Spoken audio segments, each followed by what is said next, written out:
ओंकारं बिन्दुसंयुक्तं नित्यं ध्यायन्ति योगिनः कामदं मोक्षदं चैव ओंकाराय नमो नमः। ओंकाराय नमो नमः। ओम नमो भगवते रुद्राय। स्वस्ति श्री गणेशाय नमः। श्री सरस्वत्यै नमः। श्री गुरुभ्यो नमः। पूज्यपाद गुरुदेवाय नमः। गजाननं भूतगणादिसेवितं कपितजम्बो फलचारुभक्षणम् उमासुतं शोकविनाशकारकं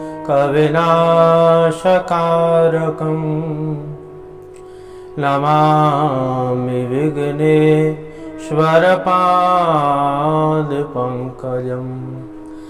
गुरुर्ब्रह्मा गुरुर्विष्णु गुरुर्देवो महेश्वरः। गुरुः साक्षात् परब्रह्म तस्मै श्री गुरवे नमः। श्रुतिस्मृतिपुराणानाम् आलयं करुणालयं नमामि भगवत्पाद शङ्करं लोकशङ्करं। सदाशिवसमारम्भां शङ्कराचार्यमध्यमाम् अस्मदाचार्यपर्यन्तां वन्दे गुरुपरम्पराम्। कृष्णाय वासुदेवाय हरये परमात्मने प्रणतक्लेशनाशाय गोविन्दाय नमो नमः। ओंकारं बिन्दुसंयुक्तं नित्यं ध्यायन्ति योगिनः कामदं मोक्षदं चैव ओंकाराय नमो नमः। अचतुर्वदनो ब्रह्मा द्विबाहुर्परो हरिः अबाललोचनः शम्भुर्भगवान् बादरायणः। अतुलितबलधामं हेमशैलावदेहं धनुजवनकृशानं ज्ञानिनामग्रगण्यं सकलगुणनिधानं वानराणामधीशं रघुपतिप्रियभक्तं वातजातं नमामि। बोली श्री गौरी शंकर भगवान की जय। वेदव्यास भगवान की जय। सतगुरुदेव भगवान की जय। हनुमान जी महाराज की जय। हर हर महादेव शंभो काशी विश्वनाथ गंगे। हर हर महादेव शंभो काशी विश्वनाथ गंगे। काशी विश्वनाथ गंगे काशी विश्वनाथ गंगे। काशी विश्वनाथ गंगे काशी विश्वनाथ गंगे। हर हर महादेव शंभो काशी विश्वनाथ गंगे। हर हर महादेव शंभो काशी विश्वनाथ गंगे। काशी विश्वनाथ गंगे काशी अमरनाथ गंगे। काशी विश्वनाथ गंगे काशी अमरनाथ गंगे हर हर महादेव शंभो काशी विश्वनाथ गंगे काशी विश्वनाथ गंगे काशी विश्वनाथ गंगे। बोले श्री गौरी शंकर भगवान की जय।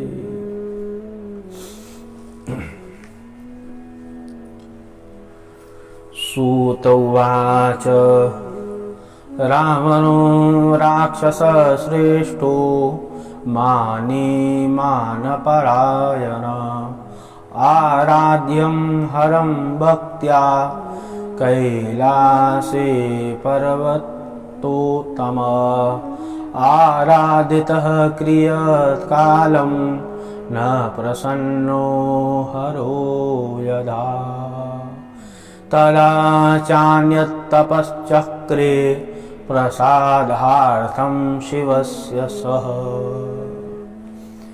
शिव शरणं शिव शरणं शिव शरणं।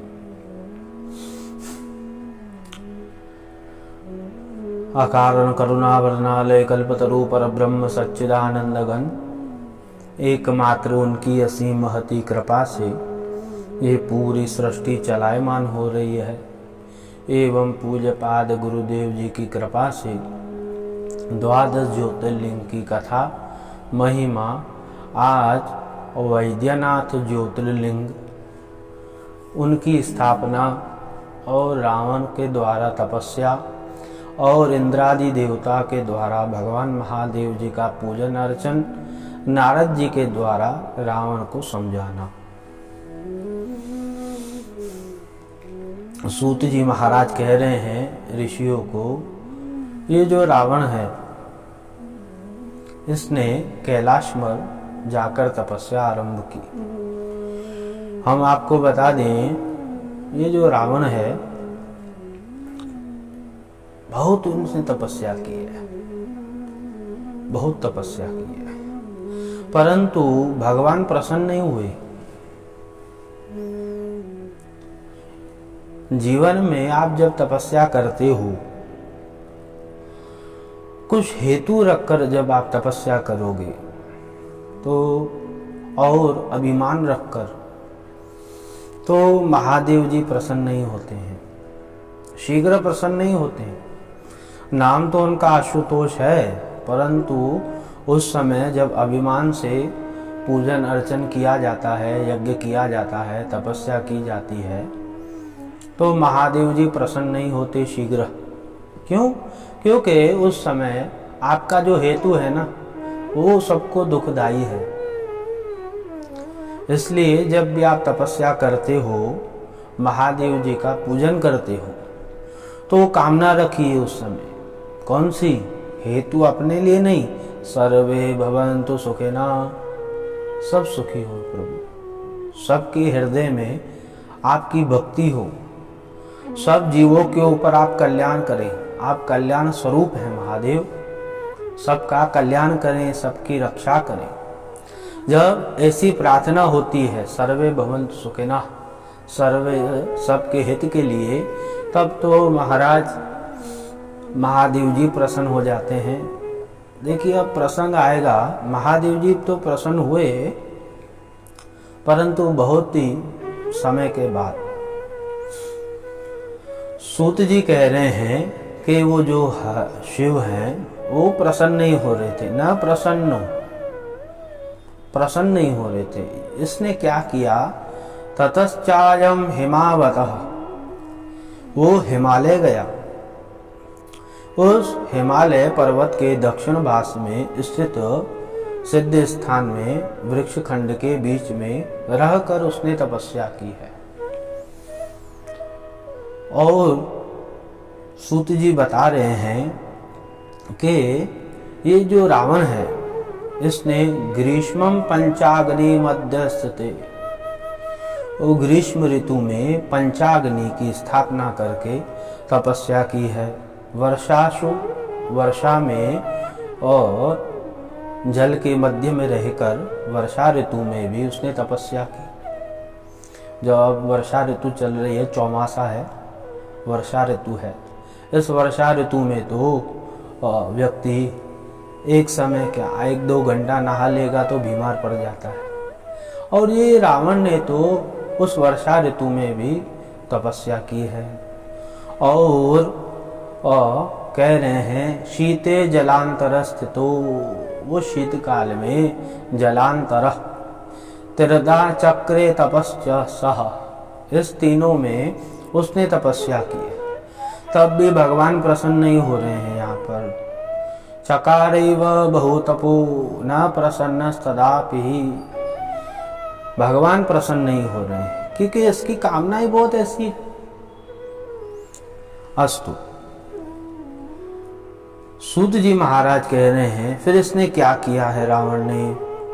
ततः शिरासि चिन्नश्च पूजनम शंकरस्य वै प्रारब्धम दहित पातिन रावणेन महात्मना। अब इसने उस यज्ञ कुंड में तपस्या करते करते अब ये उकला गया, क्रोधित हो गया, तो उसने क्रोध में आके अपना सिर काट के ओम नमः शिवाय स्वाहा, ओम नमः शिवाय स्वाहा सिर काटने लगा, पूजन करने लगा, आराधना करने लगा महादेव जी की। एकस्मिन् वशिष्ठे तु प्रसन्नः शंकरस्तदा। अब इसने ऐसे करते करते 1 2 3 4 5 6 7 8 9 सिर काट लिए अपने। सूत जी महाराज कह रहे हैं एकैक च शिर छिन्न विविधा शिव पूजने, विविधा शिव पूजने, शिव पूजन करने लगा। और जब वो अंतिम सिर जो उसका बचा था वो भी काटने लगा, तो वो कृपालु, दयालु, भक्तवत्सल, रक्षक, त्रिलोकेश्वर, वो भूत भावन महादेव जी वहाँ आविर्भूतम तत्रैव, आविर्भूत हुए। बोलिए शंकर भगवान की जय। आविर्भूत हुए, संतुष्ट भक्तवत्सल, वो भक्तवत्सल संतुष्ट हुए। महादेव जी ने कहा कहो क्या बात है, हम प्रसन्न हैं, वर मांगो, क्या चाहिए। देखिए पूर्व में भी बताया गया, जब भी महादेव जी प्रसन्न होते कहते वरदान मांगो, वरदान मांगो, क्या चाहिए आपको। अब भी कह रहे हैं। रावण देखिए क्या कह रहा है। रावण उवाच प्रसन्नो भवदेवेश लंका च त्वं नमाम्यहम् सफलं कुरु मे कामं त्वामहं शरणं गतः। हे प्रभु, हे देवेश, प्रसन्नो भव, आप प्रसन्न होइए, मैं आपको लंका ले जाना चाहता हूँ। क्योंकि ये जो रावण है ये भगवान को लंका ले जाना चाह रहा है। अब भगवान ने विचार किया कहाँ फंस गए हम, लंका ले जाएगा। सूत जी महाराज कह रहे हैं महादेव जी ने विचार किया, फिर शिव ने कहा, शिवोवाच श्रूयतां राक्षस श्रेष्ठ वचो मे सारवत्तया नियतां स्वगृहे मे हि सद्भक्त्या लिंगमुत्तमम्। हे रावण, हे श्रेष्ठ, सुनो मेरी बात, ध्यान से सुनो, चित्त लगाकर सुनो मैं क्या कह रहा हूँ। भूमौ लिंगम यदा त्वंच स्थापेयस्य यत्र वै। ध्यान देकर सुनो। अब तुम ये शिवलिंग ले जाना चाहते हो ले जाओ, परंतु इस शिवलिंग को जहाँ भी रख दोगे मैं वहाँ स्थापित हो जाऊंगा, वहाँ से कहाँ भी नहीं चलूंगा, आप ले चलो। उन्होंने कहा ठीक है प्रभु, आपकी आज्ञा शिरोधारी है। रावण ले चला। अब भगवान त्रिलोकेश्वर महादेव की लीला तो बहुत ही गोपनीय और गाथनीय है। उनकी माया देखिए, जो भी संसार में कार्य हो रहा है वो भगवान शिव जी की इच्छा से है। बगैर शिव की इच्छा से तो वायु नहीं चलता है, वर्षा नहीं होती है, कुछ नहीं होता है। वो करुणा निदान जो है, भक्तवत्सल जो है, सबके रक्षक हैं, सबके आराध्य जो हैं महादेव, उनकी इच्छा से सब होता है इस पूरे संसार में। तो महादेव जी ने, सूत जी बता रहे हैं कि वो करुणा निदान महादेव जी ने माया रची, और इसको तो पहले ही कह दिया था कि जहाँ तुम रखोगे वहाँ मैं स्थापित हो जाऊंगा। ये रावण ले चला। ऐसे करते करते रास्ते पर ही इस रावण को लघु शंका लगने लगी, और उसने एक ग्वाले को देखा। अब देखिए यहाँ पर क्या है, कहाँ कहाँ लिखा है, कहाँ कहाँ महापुरुषों ने कहा है और कहाँ कहाँ लिखा है। वो विष्णु के रूप थे जो वहाँ पर थे ग्वाले।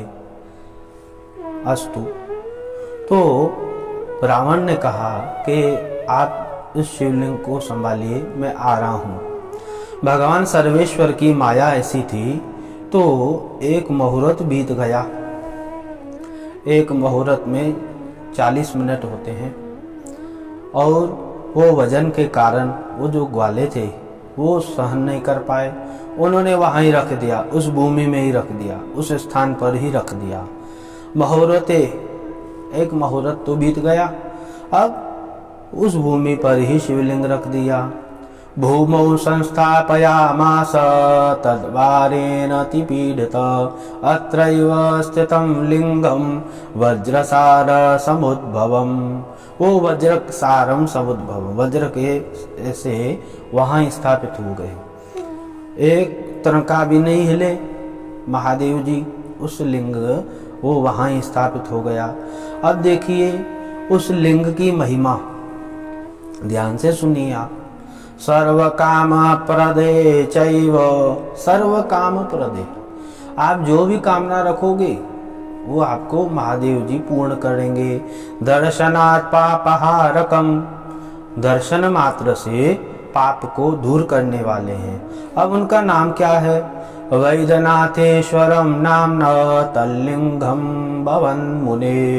हे मुने, वैद्यनाथम नाम्ना, बोलिए वैद्यनाथ ज्योतिर्लिंग भगवान की जय। वैद्यनाथम नाम तल्लिंगम महामुने प्रसिद्धम त्रिषु लोकेषु भुक्ति मुक्ति प्रदम सताम। वो तीनों लोक में प्रसिद्ध है और भुक्ति मुक्ति देने वाले हैं। ज्योतिर्लिंगमिदं श्रेष्ठ दर्शनात् पूजनादपि। जो भी भक्त दर्शन करेगा और पूजन करेगा क्या होगा? सर्व पापहरम दिव्यम भुक्तिर, सब पापों को हरने वाला है और मुक्ति को उत्तम देने वाला है वो लिंग। अब यहाँ पर रावण आया, उन्होंने देखा ये ग्वाला तो चला गया और लिंग यहाँ ही स्थापित है, तो ये क्रोधित हो गया। रावण जो है ना, क्रोधित हो गया। तस्मिन् लिंग स्थिते यत्र सर्वलोक हिताय वै रावण स्वगृहं गत्वा वरम प्राप्य महोत्तमम। वो रावण जो है वो देखकर क्रोधित हो गया और वहां पर यूं करते हुए चला गया। अब यूं करने से वो जो लिंग था वो पृथ्वी पर थोड़ा सा दब गया है, ऐसे महापुरुष बताते हैं। वो वरदान तो उसने बहुत पाया, तपस्या करने के पश्चात वरदान तो उसने बहुत पाए, परंतु देखिए अभिमान महादेव जी को प्रसन्न नहीं कर सकता है। आप अभिमान से पूजन करते हो तो महादेव जी प्रसन्न नहीं होंगे। दिखावे का पूजन करते हो तो महादेव जी प्रसन्न नहीं होंगे। हाँ, आपके मन में ऐसे भाव है कि इस पूजा को जो देखेगा उसका कल्याण हो, तो वो एक अलग बात है। भावे विद्यते देवान तस्मात् भावो ही कारण। वो जो आपका भाव है वो अलग बात है। तो ये जो रावण है स्वग्रहे, अपने स्वग्रह में, अपने महल में चला गया। अब यहाँ पर इंद्रादि जो देवता हैं वो विचार करने लगे, तो हमें चलना चाहिए वहाँ पर महादेव जी का पूजन करना चाहिए। और उसी वैद्यनाथेश्वर जो लिंग है उनका इंद्रादि देवता ने सब मिलकर उन्होंने वहाँ पर पूजन किया है और विधि पूर्वक पूजन किया। पाद्य अर्घ्य आचमन पंचामृत से स्नान करवाया, यज्ञोपवीत चंदन अक्षत पुष्प बिल्वपत्र तुलसी दल और बिल्वपत्र की माला और नाना द्रव्य चढ़ाए और आरती किया। सब ने महादेव जी का स्तुति गायन किया है। देखिए, महादेव जी का आप जब भी पूजन करते हो उसके पूजन के पश्चात बाद में आप महादेव जी का स्तोत्र गायन जरूर करिए, क्योंकि उस समय महादेव जी प्रसन्न होते हैं स्तोत्र से। स्तुति प्रिय शिव, अभिषेकम प्रिय शिव भी है और स्तुति प्रिय शिव भी है। और देवता ने स्तुति की और सब प्रसन्न हुए और वहाँ पर प्रत्यक्षम तम तथा दृष्ट्वा प्रतिष्ठाये च ते सुराः, सब मिलकर वहाँ पर देवता ने प्रतिष्ठा की है। नाम क्या रखा? वैद्यनाथेति संप्राच्य, वैद्यनाथ नाम रखा है। बोलिए वैद्यनाथ ज्योतिर्लिंग भगवान की जय। यहाँ पर वैद्यनाथ नाम क्यों रखा है? क्योंकि रावण ने जो भक्ति की थी, एक एक सिर काटा था, भगवान ने वैसे ही सिर वापस से जोड़ दिए, इसलिए वैद्य के भांति भगवान ने जोड़ लिए, इसलिए वहाँ पर वैद्यनाथ भगवान को कहा जाता है। और देवता इंद्रादि जो देवता थे अपने अपने यहाँ पर चले गए और देवताओं ने विचार किया, ये जो राक्षस है दुर्बुद्धि है, ये तो अब इसका कार्य सिद्ध नहीं हुआ, ये अब हमें परेशान करेगा। यम कुबेर इंद्र वायु अग्नि सब ने विचार किया, तो सब ने मिलकर के नारद जी को बुलाया।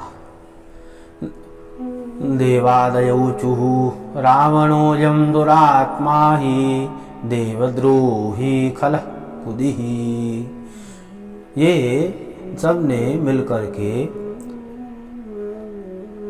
बुलाया और देवा ऊचुः सर्वं कार्यं समार्थोऽसि कर्तु त्वं मुनिसत्तमा उपायं कुरु देवर्षे देवानां दुःखनाशते। हे महामुने, हमारा दुख का नाश करिए।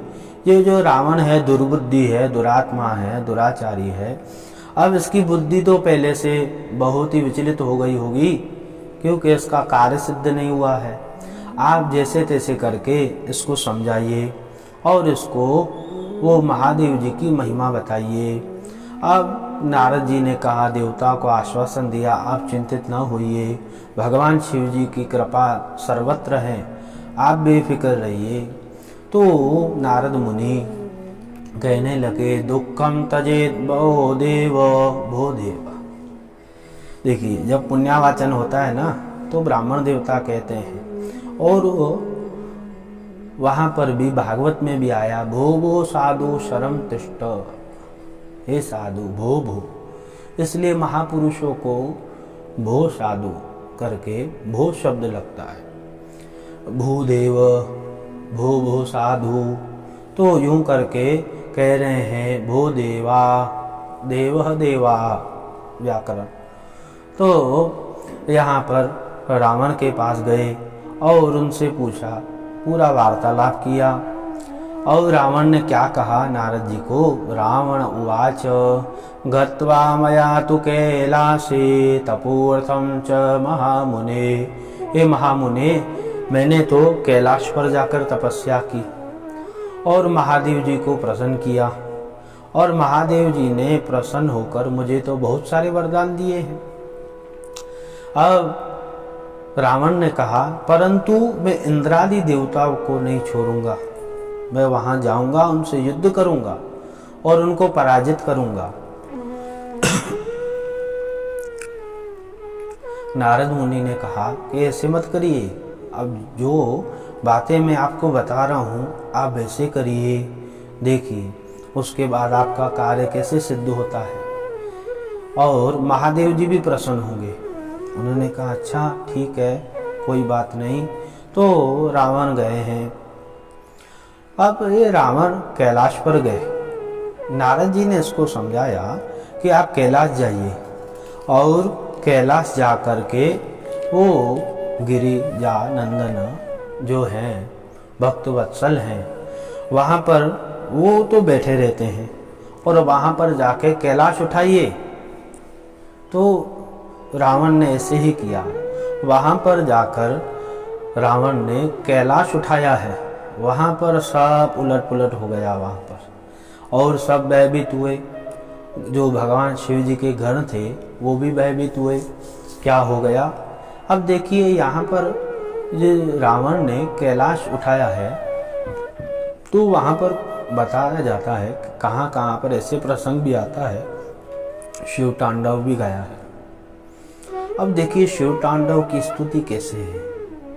जटाटवी गलज्ज्वल प्रवाह पावित स्थले, सुनने में कैसे लग रहा है, बहुत ही क्रोधित। और सुनिए, कर्पूर गौरम करुणावतारम, स्तुति में अंतर देखिए तो उससे पता चलता है भक्त का भाव क्या है। जटाटवी गलज्ज्वल प्रवाह पावित स्थले कर्पूर गौरम करुणावतारम, तो ये स्तुति है। तो स्तुति से पता चलेगा भक्त का भाव क्या है। तो ये रावण जो है कैलाश पर्वत उठा लिया। माँ गिरिजा ने कहा, गिरिजोवाच शिष्यस्य फलम जातम, हे महादेव जी, ये जो शांत चित्त वाला रावण था, आपने इसको तो यदा तुलम भलम, बहुत ही बल दे दिया। अब ये तो आपको ही परेशान करेगा और किसे परेशान करेगा। तो माँ गिरिजा ने ऐसा कहा। तो महादेव जी ने कहा, महादेव उवाच रे रे रावण दुर्भक्त माँ गर्वम बह दुर्मते, हे दुर्मते, रे रे रावण, हे दुर्मते, तू जिस बाहु के बल पर इतना घमंड कर रहा है, शीघ्र ही इस घमंड को दूर करने वाले आपके सम्मुख हो जाएंगे। और महादेव जी ने ऐसे कहा। रावण डर गया, चला गया लंका में। और यहाँ पर सूत जी महाराज कह रहे हैं कि वो जो वैद्यनाथेश्वर हैं, ज्योतिर्लिंग हैं, उनकी बहुत महिमा है। और ये सूत जी कह रहे हैं, मुनियों, वो वैद्यनाथेश्वर की जो भी महिमा सुनेगा, जो भी कथा सुनेगा, वो पापों से रहित हो जाएगा। इत्येतच्च समाख्यातं वैद्यनाथेश्वरस्य च महात्म्यं शृण्वतां पापं नृणां भवति भस्मसात्, के वो जो महिमा है, जो भी कथा सुनेगा, उनके पाप तो भस्म हो जाएंगे। ऐसे अद्भुत वैद्यनाथेश्वर ज्योतिर्लिंग की महिमा है। देखिए, इस कथा का निचोड़ ये हुआ कि आप जब भी महादेव जी का पूजन अर्चन यज्ञ करोगे, पंचाक्षर मंत्र की विद्या का जो है नियम, वो करोगे तो अभिमान रहित होकर। इसलिए देखिए महापुरुषों ने कितने बढ़िया शब्द कहे, शिवो भूतवा शिवम यजेत। आप वो शिव बनकर शिव जी का पूजन करो। पहले भी बताया गया कि शिव का अर्थ ऐसे मत समझ लेना अपने आप को महादेव, हम ही महादेव हैं। आप महादेव हो तो जहर पी के दिखाइए, ऐसे नहीं है। इसका तात्पर्य हुआ कि यूं समझिए भगवान ही भगवान का पूजन करना है। ऐसे अभिमान रहित हो करके निष्काम भाव से पूजन करिए। तो ऐसे अद्भुत प्रसंग श्री शिव महापुराणे चतुर्थ्यां कोटिरुद्र संहितायां वैद्यनाथेश्वर ज्योतिर्लिंग महात्म्य वर्णनम नाम अष्टाविंशोऽध्याय। शिवर्परमस्तु। हर हर महादेव शंभो काशी विश्वनाथ गंगे। हर हर महादेव शंभो काशी विश्वनाथ गंगे। काशी विश्वनाथ गंगे, काशी विश्वनाथ गंगे, काशी विश्वनाथ गंगे, काशी विश्वनाथ गंगे। हर हर महादेव शंभो, काशी विश्वनाथ गंगे, काशी विश्वनाथ गंगे, काशी विश्वनाथ गंगे। बोलिए श्री गौरी शंकर भगवान की जय, वेद व्यास भगवान की जय, सद्गुरुदेव भगवान की जय। नमः पार्वती पते, हर हर महादेव।